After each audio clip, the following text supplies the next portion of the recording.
recording? We're recording. How you doing, Tom? All right, how's it going? It's going good. Welcome to 40 Cray, a podcast led by a pair of almost 40-something dudes whose adult lives and responsibilities have not eclipsed their zeal for stupid, nerdy shit. From 40K to video games to the 90s and all things pop culture, if it's your fandom, we're your tandem. Here, my name is Ben. Of course, I'm here with Tom Bonesaw, Tommy Bones. How you doing, Tom? All right, how's it going? Ben Benito, Benjamin, Ellis Demon. Yeah, those are all my names. Unfortunately, self-titled. If I went by the names other people called me, I'd pretty much just be dumbass, douchebag, dirtbag, and loser face. Loser face. You know what? Tom. I'm going to just say, for the record, so people don't get the wrong idea, I don't have confidence issues. I like myself. It's okay. It's the other people that have problems. We'll go with Tom, when people made fun of you as a kid, if they did, I don't know, you're a pretty cool dude. What names did they call you? I don't think anything to my face. You're very lucky. Yes. And of course, you understand why I'm leading the podcast by talking about kids being cruel. That brings us to the Imperial. I don't know. I actually don't know where I was. I think I said nerdy, and then I'm like, oh, I'll have a sympathetic audience. I can talk about being picked on. But no. Yes, the Imperium, all things 40K. We got a couple of things we're talking about today. We're gonna give you our top 10 list of Warhammer 40K weapons. But first, I think, Tom, you and I were talking right before this. I got a chance to try out Battle Sister on the Oculus yesterday. It looked fun from what the video I was able to catch. It's not bad. Like it's kind of fun. The controls aren't perfect. It's kind of like PS2 era graphics, but the fact that it's virtual reality is pretty cool. All in all, and being able to look around in virtual reality, like a Warhammer cathedral, for example, like an Adeptus Sororitas cathedral is cool. Right. My problem was after about 45 minutes, I started getting really sick to my stomach from the movement. But yeah, I would check it out. I recommend it. Flamers and heavy flamers, and that's pretty much all the Adeptus Sororitas user. Well, so far I had a bolter and a melt-a-gun. Okay. And I was kind of excited because I don't know about you. I don't really ever know what is a melt-a-gun, what comes out of it. From what I've read, there's a lot of disagreement depending on who's writing the lore there. Nobody can really come to a consensus on what it actually does. I think when I was a kid, I misread one of the descriptions, so I thought it shot out molten lava. Yeah. But I think it shoots a microwave. Boy, we are already getting on a super esoteric. Well, Tom, what do you think a melta does? And that's going to be the official 40 Cray podcast canon. When I read, it sounded very much like a flamer. The flaming hot promethium, just slightly worded differently. Nothing like a flaming hot promethium in the morning to get you going, right? Yeah, cup of promethium. Okay, I don't even know where we go from here. I think we should just end the episode. Good night, everybody. Mash that like and subscribe button. Yeah, mash it. Tom, what are you working on from a hobby perspective this week? Any projects you're working on? I'm making some good progress on my pure warband kill team. Doing the bronze trim is always fiddly work. But yeah, they're coming along. I'm all about that bronze trim. That, can I be honest? I don't know if we're gonna need a parental warning on here, but bronze trim. I don't know why it just sounded like something adult in nature. Get some of that bronze trim. I guess, but then again, it is a Slaneshi warband, so I guess it would make sense if it's something weird or off kilter. Well, the pure. So, did I tell you why I'm painting up the pure? No, I don't think you did. We went briefly. They're from Spear of the Emperor. I don't want to spoil anything. Maybe minor spoilings. They were a last chapter that got lost in the war and succumbed to chaos. So they're kind of undivided, but their colors are white and bronze. And I figured for Kill Team, if I painted a sort of neutral warband, then I can pair the Legion abilities to fit without having to actually have those Legion's colors, just to make it less confusing, I think. But if I wanted to run them as Night Lords, or plus they look really sick. Yeah, definitely send me a picture so I can react with authentic, what's the word, emotions. I will say, like, I really like you always take on kind of different color schemes. Yeah, I'm a fan. I actually have, I've got a start collecting box of Thousand Suns coming in the mail. Ooh. Planning on doing the Brotherhood of Dust colors on those guys. So what's the Brotherhood of Dust colors? That's my first question. My second question is, I thought I was the Thousand Suns guy on the show. Is that you're taking my thing? I'm trying to amass as many kill teams as possible, so that when my son's old enough to play, he has his choice. So before I kind of go on and wax, what's the word? Wax nostalgia kill teams I put together in quarantine.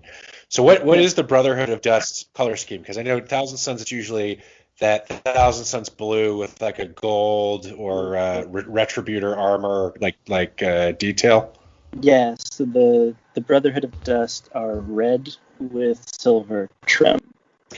Oh, so that's close to like the traditional like pre-heresy Thousand Suns. Yeah.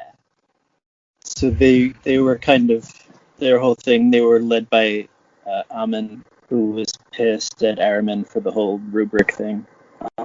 So they had a big thing with Araman and hunted him down for a while. For just generally sucking at interpreting the impact of these Zinchian undertakings. Right. And turning their people to bodiless spirits. So that sounds awesome. I actually tried to paint up a guy in my regular Heretic Astartes warband into a like pre-heresy Thousand Suns scheme. I had one of my Heretics warbands that I painted up for Kill Team.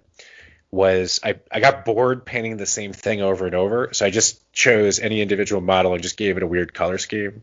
So it was an Iron Warriors. I did one guy as a Word Bearers. I had my pre-heresy Thousand Suns, and then I did a guy to look like Sweet Tooth from Twisted Metal because I thought pink and white would be fun. Nice. But I gave them all like a unifying shoulder pad and said they were like renegade chapters. The Chaos Death Watch. Chaos Death Watch. That's exactly it. And I think if I think about all my kill teams, because you're right, like I have a ton, in part because I get bored of painting the same thing, unlike a lot of the 40K players out there, and in part because I really like planning out and thinking about how I'm going to put the warband together. Mm-hmm. I've got Death Guard, Thousand Suns. I got a Heretic Astartes in like 3 different flavors, Imperial Guard, Tyranids, and I feel like there's Custodes, and I think there's one more I'm missing. What's your like total number of warbands you have at this point? Got Emperor's Children, painting up the Pure, doing them separate because a couple of Khorne Berserkers that Emperor's Children cannot take. I've got Sisters of Silence, Custodes, Loyal Astartes, Salamanders. I'm missing some. I played that one game against you using 5 Lich card. Oh, that's right. I remember that. That actually was really effective. I forgot what army. I was being Heretics. I think you just whomped the shit out of me. Yeah. And Thousand Suns and Death Guard coming in the mail. So of all of them, my question to you, and I'm going to answer this too, which one do you think is the most fun to play? For different reasons. Well, yeah. So I like the Emperor's Children because they have cool stuff available to them. They fight first, so you kind of have to think twice about engaging them in combat. But they can also shoot twice. So they're kind of like a cool mix, a hybrid mix that you have to sort of strategize a little bit. But I also really liked playing Custodes just because they were just mindless. Point them at the enemy, hit them with stick. I really enjoy Custodes too. I mean, you can buy one box for about $50 or $60. You got your whole kill team. I love the Custodes and Emperor text to speech. Quick shout out to that. If you guys on the line haven't seen that, it is amazing. It's by principally Brova Alpha Busa, but there's a whole bunch of people who contribute. Very, very funny and really a great introduction to 40K for people who might not know the universe. So if you're But listening, we'd I love mean, to it's have you come on the show. yes, come on the show. When you know what we got to do? We got to get like social media so we can give Alpha Busa a shout out because Jesus, I need more episodes of that. That's like the only YouTube thing that the minute it drops, I'm like, sorry guys, I got to leave this meeting at work. I got to go watch this thing. Like I like Custodes, because I role play them like those guys. So I get to do the funny voices the whole time. They're very. I'm not gonna spoil it. Go watch the show. They have funny voices. But yeah, it's nobody can kill them, and then it becomes like if you can kill one, it's this like huge, hilarious, awesome thing that everybody celebrates. And like even you as the Custodes player, are like, yeah, nice job. I'm not even mad. Good job. Yeah, definitely quite a few games I should not have won. Just ended up slaughtering the other team because they had no way of killing me. I do love Custodes. I think for me though, my favorite is Thousand Suns. I think you're gonna really enjoy them because you can really do a couple different, like much like the Emperor's Children, you get the close combat or shooting. Thousand Suns in Kill Team, and I think this is true in 40K too. The psychic abilities provide a really fun thing you can do that a lot of armies can't do. Mm-hmm. And they're good. They're not super OP because there are counters to them, but they're pretty fun.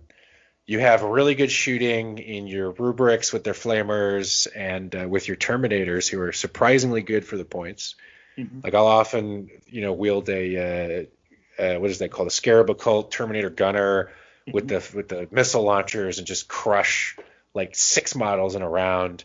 But also Zangors give you a pretty good Hordish army. Now that said, like I think Zangors are for the points, they're not that good. Like orcs beat them most times. Rax and Drukari are like a point or more, and they crush them. So I don't know, man. Do you have a thought of like how you're going to play them when you get them? Well, what struck me is that they could be played as a horde army with a shit ton of Zangors, or load up on rubrics and make a more elite team depending on your needs. I think it depends on your opponent. You could even do, I don't think Zangors are that terrible. They have a better version of a chainsword, and it has better AP. Yeah, it's got -1 AP. Not terrible. Well, we started this. If I remember. What was that you said about the Lich Guard? They were completely ineffectual. Yeah. They are immortal, yeah. AP 4 on the fuck yeah. And I think the Lich Guard got the flat 2 damage weapon too, right? Yeah. Strength plus 2, AP 4, D2, something like that. That's not. I mean, yeah, they're costed pretty well. I actually think they're like Lich Guard are a pretty balanced unit. I think I just didn't know what I was getting into and got completely hosed. And like all Necrons, are hard to kill. Yeah, the whole like they come back to life on 6s is hilarious but fun. So the other thing I was going to say, like you mentioned you're working on the Pure. So you and I are different. We talked about this in our first episode, which may or may not air because we had some audio issues. You really like the painting piece. I really like assembling and planning out teams. And I'm looking forward to doing this for 40K in a while. But right now I was doing it for Imperial Guard / Astra Militarum. And I really didn't like the Pius Vorn model, but she's a really good ad. And likewise, Gottfried de Montbard, I'm sure I'm mispronouncing that. He's pretty good, but I didn't want to fork over like $25 on eBay to get the model. So one of the things I really like doing is like scouring the eBay and Games Workshop and Craigslist to try to find other models I can soup together. Yeah. So I made my Pius Vorn is a cultist firebrand from Blackstone Fortress that I chopped a whole bunch of pieces off, added a chainsaw attachment to the flamethrower, and then gave it one of my leftover Custodes heads that looks like Mr. T. So now it's Mr. P. Nice. So Mr. P is my Pius Vorn equivalent. But then I made that male, so I thought, okay, I want a female representation. So I took one of the really cool looking Stormcast Eternal Sequitur models that's like this female with like her hand resting on a shield. I thought she looked badass. So I got that model and then swapped out her stupid hammer thing for a pretty cool looking scimitar from another model that I had lying around in my bits drawer. Yeah, I didn't recognize that the model when you showed me the picture. That's what that was. Yeah, it's funny because like a lot of the Stormcast Eternals line, like they're really detailed and they have some great stuff, but they're so vanilla just as like okay, so now we've got like Space Marines and Age of Sigmar, you know what I mean? That like, yeah, I never even like look at the model range, but there's some good stuff in there.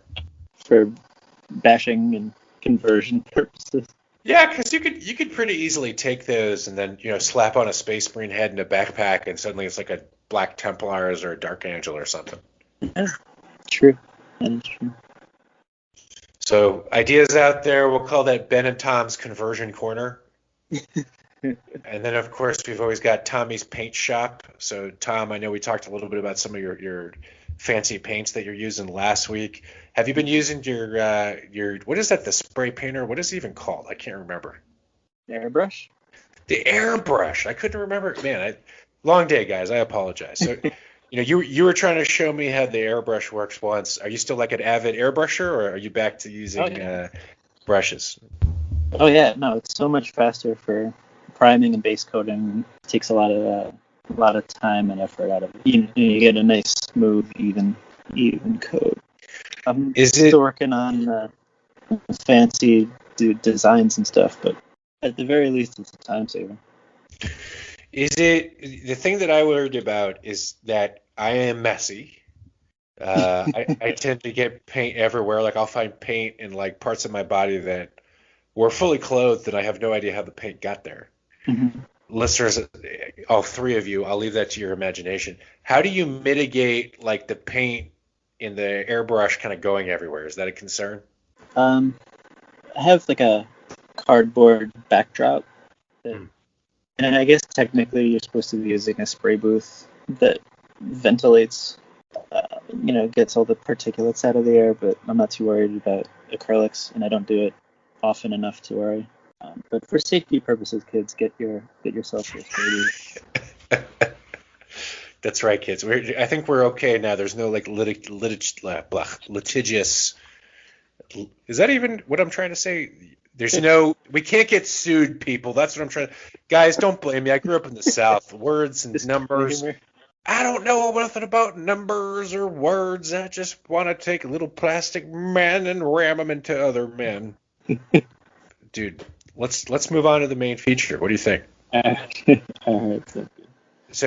So Tom, you and I love our lore battles. We love talking about the universe. One of the things that I've seen out in the press, the press, like it sounds like all the major newspapers, a lot of YouTube stations, they talk about the fact that like in the Warhammer universe, the grim darkness extends not only to the aspect of the characters, the setting, but also the very weaponry that embodies the various factions that make up Warhammer 40K. So today we're doing Ben and Tom's Clubhouse of Horror, the top 10 Warhammer 40K weapons. Let's get the show rolling. Yeah, thank you for that. I was like, strategic pause. I'm hoping Tom has a cool thing to say. Perfect. So here's the rules, though. You and I are going to go down our list. If I, for example, or you have one that comes up and that's lower on our list, so for example, I say 10 is a melt-a-gun and that's your number 3, don't reveal it. Wait to reveal it until we get to that. Okay. So Mr. Tommy Bones, you start. Yeah, get us going. We're just going down the list, or we? Yeah, we'll go one at a time. So we go 10, and then I'll. Yeah, no, do that. Yeah, absolutely. The people want to know. So you go number 10, and then tell me why, and then I'll do my number 10. So I gotta start. These are in no particular order, because I kind of, when I was like, I did this based on lore, right? Because stat lines, every weapon has its own purpose, so you can't really pick. So I went with what was cool, and not really in any particular order. So I'll start with the very weapons that drew me into my chosen legion, sonic weaponry from the Noise Marines, because they're cool as shit. They for cover because sound, and they liquefy your insides, and just metal and bass and crazy. One is my sonic weaponry. So not really a surprise for me here because I know about your love of Noise Marines. These guys didn't make my list only because I forgot they were a thing. So if I remember, they would have made my list because I remember reading what a Blastmaster did. Yeah. And just being like, it turns your, literally, there was a sentence that's like, it turns your eyeballs to jelly. And I was like, that is fucking metal. Your organs rupture from the inside. Yeah. They're I mean, pretty badass. I'm trying to think, is there a band alive today that is close to a Noise Marine ensemble? Ensemble. I don't know. Yeah. Callers, what? Yeah, put in the comments Your... which band. Yeah, which band is closest to Noise Marines? My mind. I was trying to think like, do we go like Viking metal or do we go like Justin Bieber? Like, which end of the spectrum is closest? No, dubstep is used a lot with Noise Marines. I guess because it sounds like noise as it is. So Skrillex is a Noise Marine. I wouldn't go that far. So whenever I field Noise Marines, I hear a Menra in my head, but that I just feed. All right. We'll have to play a sample of that if we legally are allowed to. In post edit, I'll see if I can add that in. Guys, if you're listening, we'll have you on the show. Yeah, that's right. That's right. Come on the show. Because you're actually going to be our number one fans, I'm sure. All right, you ready for my number 10? My number 10 is the Humble Bolter. But I would include like a bolt pistol. I would include your storm bolters, heavy bolters. Look, it's an iconic gun. When people think Warhammer, it's what they think. I think it's interesting that there are a few on my list where the lore and the fluff make it sound like, oh, it's going to make you blow up instantly and shreds everything. And then in the actual rules, it's fine. So the Humble Bolter in the fluff, it's shooting grenades that are self-propelled. In the actual game, it's okay. It doesn't do much. But, I mean, it's iconic, it's loud, it's brash. It kind of takes everything we do in the 20th and 21st century and notches it up to 11. And I think it's just very much like a symbol of Warhammer, of the violence and aggression of the 41st millennium. So that's my number 10. It's iconic. No disagreement. I mean, it's there. It's boring, but it needed to be there. I think we needed a bolt weapon somewhere there. All right, Tom, what's your number 9? So this is actually going back to what you were just talking about. My next one are Necron Gauss weapons. Yep. Particularly the Gauss flare. As in the lore, whatever you hit with the Gauss flare, it rips your molecules apart. So Necrons have a weapon that literally unmakes you molecule by molecule, and it's strength 4 AP1 D1. You know, you're getting hit with a projectile. It's the same damage as literally being unmade. You know, these guys were an honorable mention for me, so they don't appear on my list, but I agree with you. I remember when Necrons came out, circa, what was it, like 1999 or 2000 or something? The you said Gauss, I said Gauss. I have no idea which one's correct, but the Gauss weapons, it really fits, you know, because they're like, you know, HP or Lovecraftian horrors. Their weapons like rip you away molecule by molecule. They're green, which is cool. So yeah, I agree. It's metal. It fits the unit very well. Like, it makes sense Necrons would want to strip away living flesh molecule by molecule, and I think it's creative and interesting. So I like them. Yeah. All right, you ready for my number 9? This is one. So I wanted to pick something from Drukhari, aka Dark Eldar. Yeah. Because they got a lot of nasty shit, and we have a player in my local circle who uses them a lot, so I get introduced to all these cool guns. And it was a hard choice. There's a few interesting ones that are just kind of mean. They're all trying to cause pain and mess you up, and they have some cool close combat weapons too. But I chose the Asa Factor. Uh-huh. Are you familiar with the Asa Factor, Tom? Yeah. It's actually on my list. I know we said we weren't going to do that, but it's considerably farther, and we'll probably forget by the time that comes around.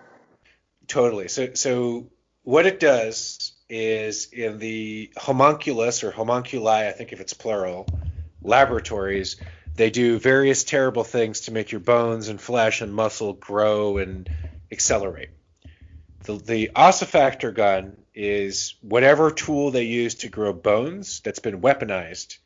So if you kill somebody with it, what it essentially does is forces their bones to violently explode them. So imagine your bones explode out of your body because they're growing so rapidly. Sounds awful. It gets worse. Your bones could grow so incredibly that if there are friendly units near you, you might actually impale them to death on your bone structure. That is grim. Inadvertently stab your friend with your bones. With your bone bones. That's right. It's grim. Metal. It's dark. It's metal. I thought it was pretty hardcore. In the game, it's okay. Yeah. It's when it works, it's cool, but it's all right. So that's my number 9, the Asa Factor. Okay, Tom, you're up for your number 8. All right. So I just realized that I have a lot of Xenos weapons. Which is good because everyone out there who's not a Space Marine player is salty about the fact that everything is Imperium all the time. So I think that's good. The Imperial weapons, they seemed like sci-fi, souped up versions of weapons we already have. A flamethrower, a self-propelled rocket, bolt. But the Xenos weapons, you can get creative with that because it's, whatever you can think up. So yeah, most of these are going to be Xenos. Continuing the Necron theme, my next one is the Hyperphase Blade / War Scythe, because they vibrate out of sync with reality. The blade literally exists and doesn't exist, and then exists and then doesn't exist, and it's in a alternate between a separate dimension. So it really makes armor useless because it's not there in the while you're swinging your blade, so you don't have to worry about actually cutting through, and then it appears back into reality while it's already inside your enemy's body. So, okay, first of all, I did not know that's what they did, and that's actually super cool. Yeah. When they're not existing, like, are they in the warp? Are they in an alternate reality? Like, where do they go? It just said an alternate dimension. So I imagine the only dimensions we know about are ours and the warp, right? But super fast. It's like vibrating between dimensions. But like, how much does it suck if you're in that other dimension and you're walking by and it's like, what is that floating blue thing that's shaped like a knife? Oh, why? Yeah, because the handle doesn't do it. It's just the blade. That's a good point. So maybe a lot of like UFO and like paranormal sightings are actually Necron blades from another dimension just showing up. I'll allow it. That's pretty cool. I did not know that about the Hyperphase blade, but I like it more now. Way to go, Necrons, on another strong choice. Yeah, and that goes with the AP4, because it cuts through reality itself. Cuts through reality itself, like, boy, I almost made a topical joke, but I'm going to save that both to keep it timeless and to avoid disintegrating our conversation into the everyday world. We got to keep it fantastical and not grounded in reality. All right, you ready for my number 8? Yes. Plasma gun. Perfect. Why? A, future sci-fi plasma. Okay, cool. B, if you roll a 1, you die. So you're telling me, in the 41st millennium, we have these soldiers, these Space Marines. Imperial Guard will come back to you, but let's say Space Marines. Actually, I think Tau have a version of this. I believe Eldar have a version of this. At least they used to. So you have a 1 in 6 chance if you overcharge this weapon of dying. I actually think I did a calculation once of the actual just raw economic costs of trying to create a single Space Marine, and we're talking billions, right? Because you got a whole program, you got to get children, train them, kill a lot of them to get to the good ones. You got ancient Baroque armor, you've got all of the institutional systems in place to get them alive, biomechanics, constant research, and you're going to give them a gun that has more than a 12% chance of killing them. Actually, I think it's more than a 16% chance, right? Yeah. Is it 16.666? Yeah, 12 is an eighth. Or is that an eighth? Okay, great. Now I'm showing the listening world that my math skills aren't what they used to be. 12 and a quarter is an eighth, so yeah, it would be 16. That's right. Okay, 16.6. Okay, I was right. Good. I was afraid for a minute that like the one beer I've had tonight is making me insensate to mathematics. Anywho, so I think it's hilarious because it's a meme in itself. They're still hyper effective. We use them all the time, but they're just so ridiculous to think that human life and even Astartes' life is so low in value that we'd give them such a weapon. Right. This is my rifle. This is my gun. It was a plasma. I rolled a 1. All right. That's my number 8. Tom, we're up to number 7. What do you got? All right. Next. Okay. So going from my previous ones and how insane they were, I got to give a shout out to the low-tech Space Marine close combat weapons. The chain swords, the chain axe, power fist, because you've got enemies that can literally unmake reality, but the stars are to punch them to death. Yeah, I love it. So spoilers. Some of these might end up in my list later on too. But so you put a couple into the category there. Is there any one that stands out as more hilarious than the others? I mean, you gotta love the chain sword. It's just a chainsaw with a sword handle, and I love the power fist. Just punch something to death. You gotta punch it to death. I like how in the Angry Marines subculture, they also have power storm bolters, power feet, power wrenches, power chairs. So interesting side note. I mentioned I was playing Battle Sister on the Oculus, and you actually pretty early on you get a power sword, and I was like, oh, that's what they look like.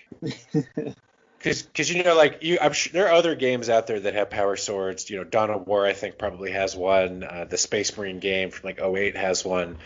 But this one, it looks, it's a lot better graphics, even though they're still not as good as you might expect from like a PS5 or the new Xbox. But it looks good and it's cool. So yeah, I'm all with it. Go get a power chair or a power, fist or something. Angry Commissar cigar. Power Commissar cigar. Yeah. I think it's some aura bonus. It increases leadership or something if he has a cigar. Yeah, give him a power hat. Just don't need a power bar. All right, you ready for my number 7? Do it. All right, so mine's a Xenos weapon. It's actually a bit of a tie, so I need to preface this. I'm going to tell you my real pick, and then I'm going to tell you I had kind of a choice between this one and another one. My pick is the Devourer. The Devourer, okay, which is a Tyranid weapon. So as you know, all of Tyranid weapons are actually living organisms that in many cases are melded to or become one with their bearer. So if you have like a Tyranid warrior using a venom cannon, if you look at the model, you look at the fluff, that venom cannon is a separate animal, or in some cases several animals, that become fused to the consciousness and the body of the Tyranid warrior. A Devourer specifically is kind of fucking nasty because it's a rotting piece of flesh. So it's basically an organism that they die and turn it, it's like a hive or something. And then it becomes a nesting place for these maggots and grubs. When the Tyranid warrior activates a devourer, they essentially cause an electrical signal that makes the rotting flesh, which is again this home of these maggots, these grubs, to convulse, and it forcefully shoots out the maggots at the target, which if they're able to get through armor, kind of like wriggle into the host body and eventually kill them. Oops. Yeah. So it's pretty metal. So the reason I kind of had this one as maybe I don't pick this one is because in my perusing, I was reading an article on belloflostsouls.net, which is another great site. So shout out to you guys. I love your stuff. But you had a similar art. Yeah, come on the website, come on the podcast, and maybe feature us too or something. But belloflostsouls.net, I love it. Their article on like crazy Warhammer weapons, they talked about this one, so I felt like it's already been picked. So I'll throw out another one that's pretty messed up is the Death Spitter, which is another kind of medium rifle weapon for Tyranids, and it's an organism which has like little beetles in it, and when you fire it, essentially what it does is it kills the beetle by ripping off its carapace. So it kills the beetle, and then this beetle, which has highly corrosive like body fluids, its carcass gets thrown at an enemy at high velocity, so it's like dead body like melts through enemies. Really, really fucked up, nasty stuff. Yeah, I'm familiar with the weapons just from you playing Necrons, like the names of them, but I had no idea what they actually did. Tyranids. That's pretty gross. Pretty gross indeed. All right, we're actually making progress here. We're on number 6. What's your number 6, Tom? Next one, and I forgot, I also have a kill team of these guys, Harlequin weapons. Specifically the monofilament Harlequin's Kiss and Caress. Can I pause you real quick? Yeah. That's my number 6 too. I didn't have these in any particular order. I just like them. I like them all. I don't think I would be able to pick a favorite, except for my number 1. Definitely is the best. So can you explain the difference between a kiss and a caress? Okay. So the Harlequin's Kiss looks like a giant needle coming off of their arm, and they just poke it into enemy's armor. So let's go with a Space Marine for this example. Punches through the armor, like it's a needle, so it punctures pretty easily, and on the inside the weapon, it houses a spool of monofilament wire that's 1 millimeter thick, 1 molecule thick. So once it's injected, stabbed into the Space Marine, that spool is basically allowed to unravel inside the Marine's armor. Just goes fucking haywire and liquefies the Marine's body, all fleshy bits inside of his armor, still leaving a standing suit of power armor. The Caress, same concept with the monofilament wire, except it is shot out without being punctured into a sort of cloud that sort of wraps itself around and finds every joint, every opening that's possible, and tightens and cuts and digs and just separates everything into tiny small pieces. Ouch. Very nasty. I was like thinking about it. I'm like, that wouldn't feel good. Yeah. It's interesting how unique the Harlequin weaponry is. I mean, first of all, they do a great job creating these troops as characters. And by troops, I mean TROUPE, because it's the kiss, it's the caress. You know what I mean? They have this whole lexicon vocabulary around how they operate. They have a certain flavor which is just really reinforced throughout. I just think they're so fascinating as a group, and I think these weapons are a great, super unique, super creative example of that. Yeah, the faction as a whole is really interesting lore behind them. Yeah, I was drawn to them because of the whole Slanesh thing. So they're kind of the anti-unit to your usual army. Yeah. All right. Yeah, know thy enemy and whatnot. So now we're halfway through the list. We've torn people apart from the inside with rotting grubs. We've unspooled miles of monomolecular filament inside their body. We've blown them up with guns that make their bones explode, with little self-propelled grenades. We've had them accidentally kill themselves with plasma guns. And that's only halfway through the list. So, Tom, what's number 5 on your list? Next one, also a Harlequin weapon, used by the Farseers, the Neurodisruptor.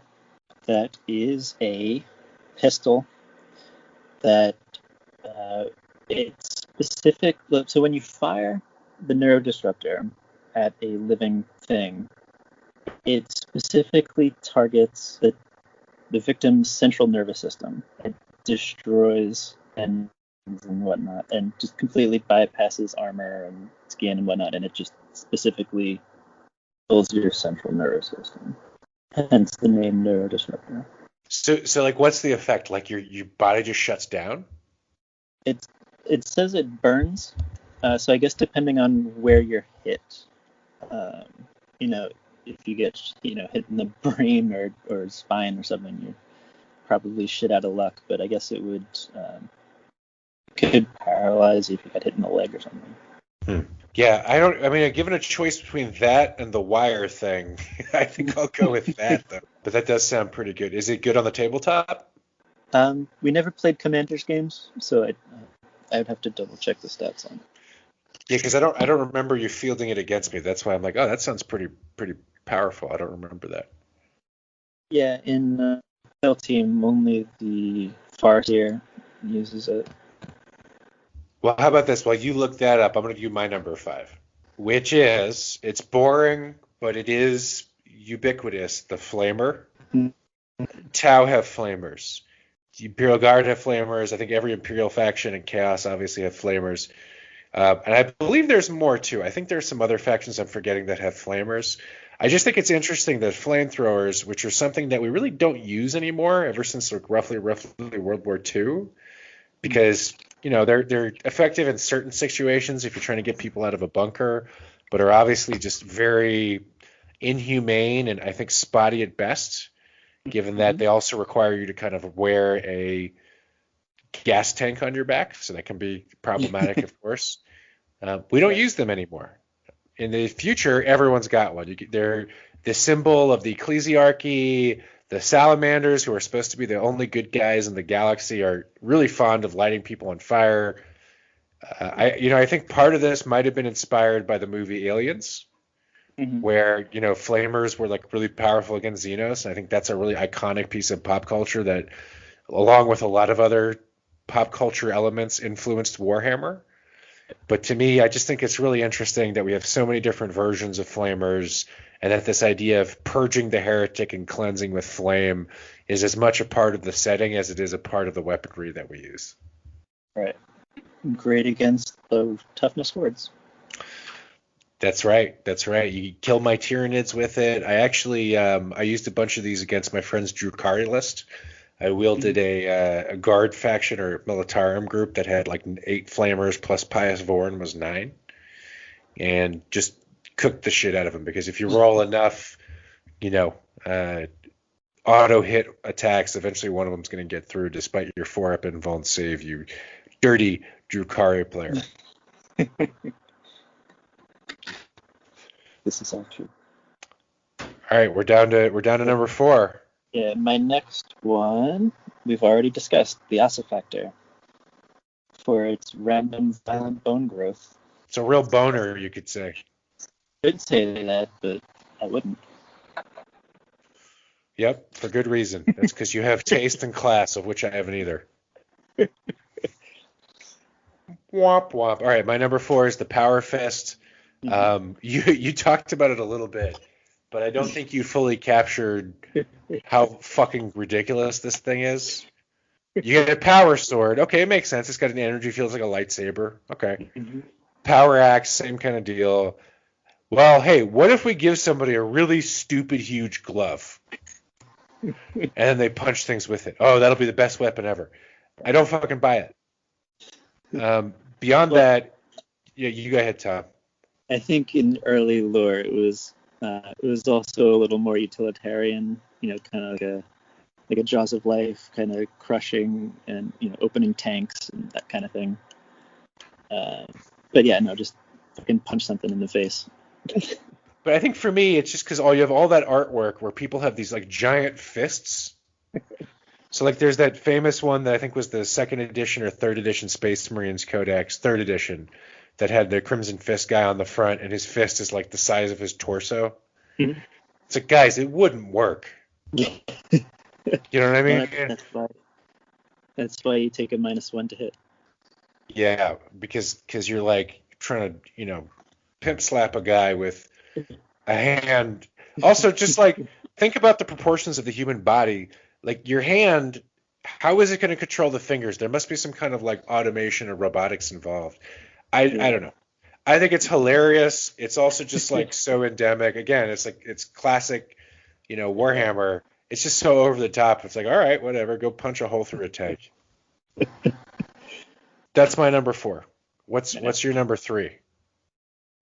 Next, so this one, I know we were sticking with stuff that's like weapons generally used by the chaff, like infantry type things, but this one just sounded too cool.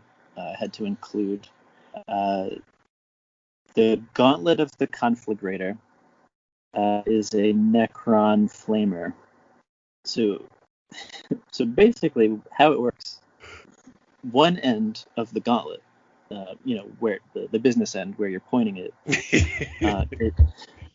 is one end of a portal. The other end of the portal is inside of a star.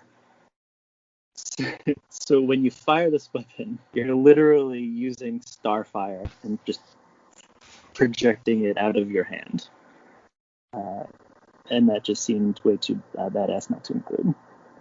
So you're not actually generating power, you're creating a teleportation of raw star energy.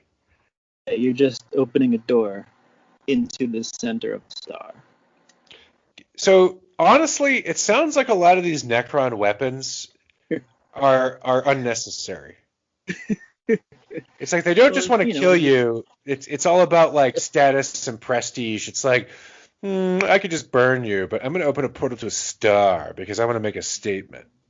Exactly. Well, do you know about what is it called? Something orrery. The Necrons have an orrery of a scale model of the Milky Way. It's actually in real life kind of like a voodoo doll. Whatever they do to the orrery happens to the real, planets and stars, whatever they choose to fuck around with. So they could literally move stars on this thing, and the actual stars that exist will move as well. They could pinch them and snuff them out, and that star goes supernova. How? They've been around for 60 million years. They got some technology from the old ones in the Satan. So.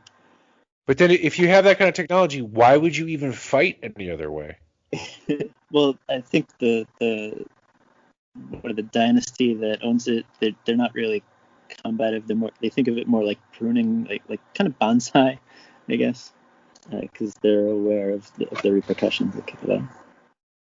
See, on the one hand, that's cool. On the other hand, it's so OP that it just kind of ruins everything. It's kind of like the Kaldor Drago going into the warp and beating the shit out of Mortarion with a vengeance bullshit. Right. It's like, guys, like you have to be. It's the same thing where in one book, like a bloodthirster is this unstoppable behemoth, and in another book, like an Eldar guy killed one, or like right. Where the avatar of Cain has become how many of those have you killed? Because that's the symbol of whether or not you're actually a badass in the setting. Right. So I call fluff bullshit on that one. It told bloodthirster to fuck off. He was like, okay. All right, I'll go back. Hey, wait a minute. All right. So you picked one that's not really rank and file. I'm gonna pick another one in a similar vein. I'm gonna pick cyclonic torpedoes. Perfect. And the reason for this is Exterminatus is a huge part of the Warhammer setting, Warhammer 40K. Essentially, this is a torpedo. There's a couple different ways that these work in the fiction. So sometimes it's a missile or torpedo that has a series of melta charges to blast into a planet's surface to get under the crust, and then they have plasma charges to blow up the core. In other cases, some of these might unleash a virus. So in like the Istvan atrocity example, it was a virus bomb. Although I don't think they actually refer to that as a cyclonic torpedo. There was an article that equated that. Essentially, these are planet-wide exterminatus weapons that you can fire from a ship, which in many cases beg the question, if you have Tyranids on a planet, you know they're going to consume everything, why don't you just blow up the planet? I'm sure there are fluff reasons, but I don't know them. Yeah, I mean, there definitely are fluff reasons at times, but I remember in one of the Horus Heresy, pre-Horus Heresy Crusade, the Great Crusade books, they're talking about beating back the megarachnids. And from what I understood, like there's no value to the planet. You have these giant, very deadly. Weren't they looking for blood angels that disappeared somewhere on the planet? Yeah, but once you find out, like, okay, so you're saying that there are these like indigenous fauna which can easily kill us. We've already lost this number of guys. Just blow up the planet. You don't need the planet. It's useless to you. There's nothing on the planet you can use. Oh no, we only do that. We only do that for our own planets. So you're telling me you're going to be on like a planet where one person is a heretic, and you're going to exterminate the planet, but then you get to a planet where it's full of giant spiders who have turned the whole ecology into something that's unusable by humans, and just let's go hand to hand. Yeah, because then Lucius wouldn't get a cool sword. Yeah, fuck Lucius. All right, anyway, that was my number 3. What's your number 2? My next one, I have to include an orc weapon, because literally any one of them could be on the list. But I think the one that most screamed orc to me was the shock attack gun. That's my number 2 too. So yeah, it's just so orky. Creating a tunnel through the warp, and you suck up a snotling and literally have it appear inside of your enemy's body, where it gets super pissed and explodes your enemy from the inside. Yeah, I picked this one for the same reason. I mean, there's a lot of, cool orc guns, but they're basically just orcified versions of other ballistics or plasma weaponry. I should say of energy weaponry. The shock attack gun, so the orcs have this ability to create a locally focused and reasonably accurate teleportation system, which is mostly warp safe. And what do they do with it? They force snotlings into it to try to use them as missiles to show up inside the armor or bodies of their enemies. Because they're too smart to fall for that. So, yeah, I love it. I love how ridiculous it is. I love how metal it is. I love that in the game it can be really, really, really stupidly powerful or kind of not that great because it's got a lot of random die rolls associated with it. But yeah, I love it. I think it's great. Were there any other orc weapons you were actually seriously thinking about? Because I couldn't think of one. Like the Choppa is kind of iconic, but meh. Yeah. Well, I just love the fact that they only work because the orcs believe they do. Yeah. The whole concept of the orcs is hilarious to me, and I love them. I do too. My brother plays orcs as his main, and I always love. He gets so into the soccer hooligan fandom characteristic of them. I think they're hilarious and very creative, very unique. Mm-hmm. They reproduce via spores. They're fungus. Everything about them is fascinating. I mean, not everything. I'm sure there's some boring shit, but I do love the shock attack gun. I think it's hilarious. I was actually trying to remember. I was reading a meme, and it was basically saying, okay, so if you play dead in front of an orc, and they get them to believe that you're dead, so they leave you alone, do you actually die because they believe you're dead? Yes. I think the only reason the Emperor is alive is because the orcs believe he is. Yeah, I've heard that meme too. All right, we're down to it. The Wire, number 1. Yeah. You said this was your absolute favorite. Yeah. What is it? Hands down, number 1 weapon. The shovel. in the hands of a Kriegsman. A Deathcore of Krieg shovel. Yeah, just because the Deathcore are super badass, hardcore, and they will straight up murder you with a shovel. I do really like the Deathcore. I'm kind of sad that the only models available are Forge World and crazy expensive. For my IG group, I tried to create a kind of Krieg. I used the Scion heads and kind of clipped them a little bit and kind of count them as Krieg because Krieg is so interesting to me. But you're right. Yeah, they got nerfed, so they're going the ways of the rest of them. The Valhallans and everybody, they're getting written out. Soon it'll just be Acadians and Catachan. So there are a lot of rumors online that say that Deathcore are going to be in a subsequent box set. So I think there was one rumor that the next Kill Team box is going to be like Krieg and something Orky, I think, or something else. I'll believe it when I see it, but I would love that. And again, another example of like where fans are like, dude, I will give you my money, just make this. I mean, I could see discontinuing a model if it was, fine cast and then get rid of them so that they can, redo the line in plastic. But they nerfed the actual rules. Mm-hmm. So I hear a lot of rumors a lot of the times and none of them seem to pan out. But hopefully, Krieger are fucking cool. All right, I love it. It's a shovel. Mine is my number one is one we already mentioned. So with a little bit of fanfare, it's a chainsword. The reason I picked this is, I mean, a bolter is iconic. I think all you have to do to convey what this game is show somebody this chainsword image, and their reaction is gonna be, wait, is that a chainsaw sword? That's fucking awesome. It pretty much sums up the whole. They have chainsaw swords. Even the lowliest troops have chainsaw swords. They run on diesel. They've got a little exhaust vent. It's a fucking chainsaw that is also a sword. Right. Is it crazy? Yeah, like realistically, if anyone's ever held a chainsaw, it vibrates a lot. It's uncouth. It's hard to use. It's loud, so you can't really be stealthy with one of these. I know in the lore, sometimes they say it's like, oh, it's quieter and it's more economical. So, for example, like Eldar striking scorpions have these, and they're supposed to be better for some reason because I think, they only activate when you actually make contact. Yeah, whatever. Go fuck yourself. It's a fucking chainsaw sword. I love it. Just how low tech and we're supposedly so far advanced, but we're still using chainsaws. I love it. Like the game came out in the 80s when like it was all those action movies with like Stallone and Schwarzenegger and everybody's like, so muscular, so manly. And it's just like, yeah, well, we got fucking chainswords. All right.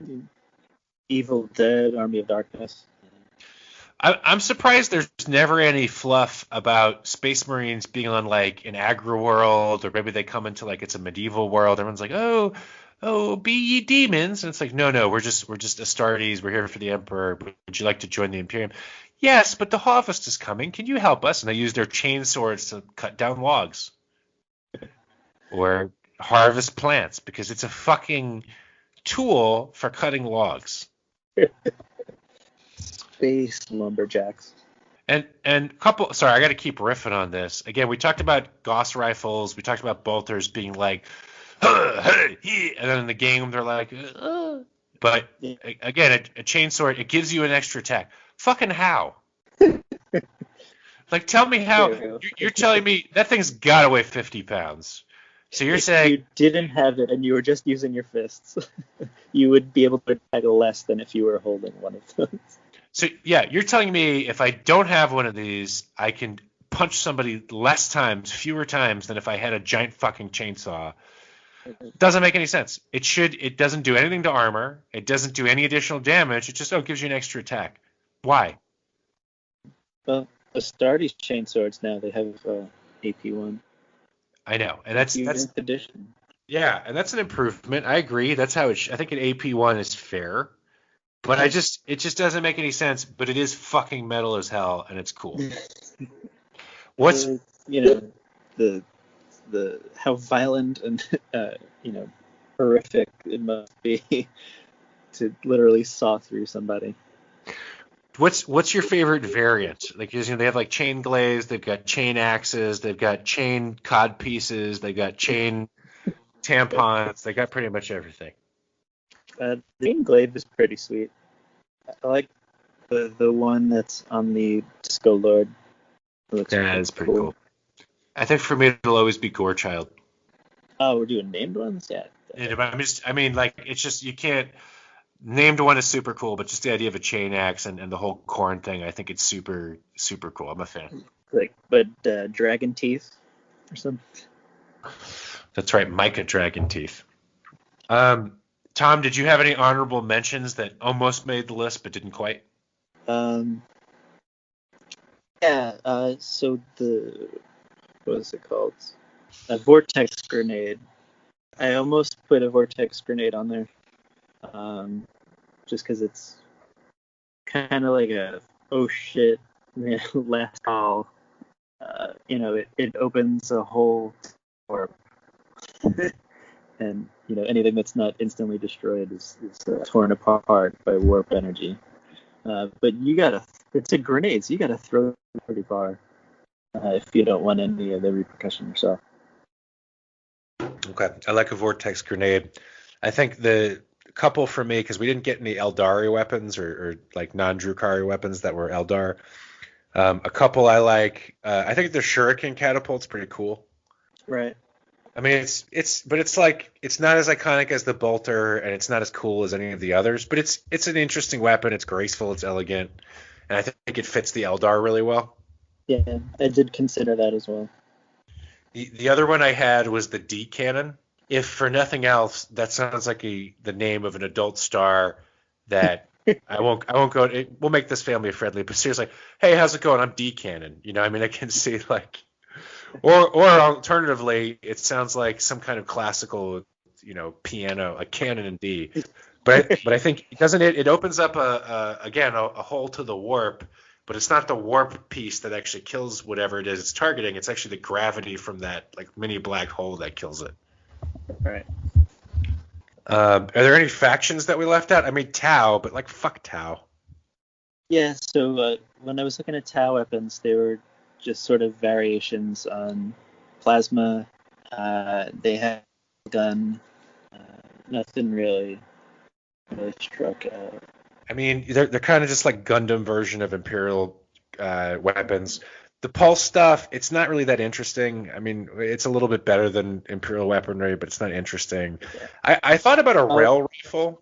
Yeah, just a big ass railgun. Yeah, because railguns are cool, but it wasn't interesting enough to make the top 10. I interrupted you though. What were you about to say? I did consider marker lights. Marker lights. That's actually really interesting. Because it's not a weapon per se, but it's just kind of like, hey, everybody, you can't hide. Here's where he is, and all your buddies know exactly what to do. Another one I considered, so like of the Death Guard and Nurgle weapons, I will say most of the ballistic weapons or long range weapons, it's just like take the word blight or plague and then come up with some kind of verb noun. Right. Launcher, right.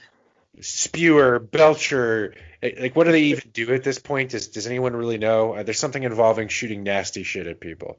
Yeah. But I do think the flail of contagion is super cool, and the great plague cleaver is the only weapon that I've seen kill one of your custodies. From an infection. Yeah, you nicked him, and then he instantly died because his body was overwhelmed. But I do think the plague flail is pretty cool, and is not only good on the tabletop, but it's an interesting idea. And I do think the great plague cleaver looks cool, and is actually pretty good if you do it the right way. Yeah. Any other factions we missed? We got Necrons, we got Tau, we got Orcs, we got both Eldars, we didn't get Tau, but we covered them later. All the Imperials. We didn't really cover any Adeptus Mechanicus stuff. Yeah. I'll be honest, I don't know too much about them. I mean, it's my brother plays them, so I see them pretty often. They got plasma weapons. They've got kind of like steampunk versions of other Imperial weapons. Oh, you know what? I was thinking about the las gun Uh-huh.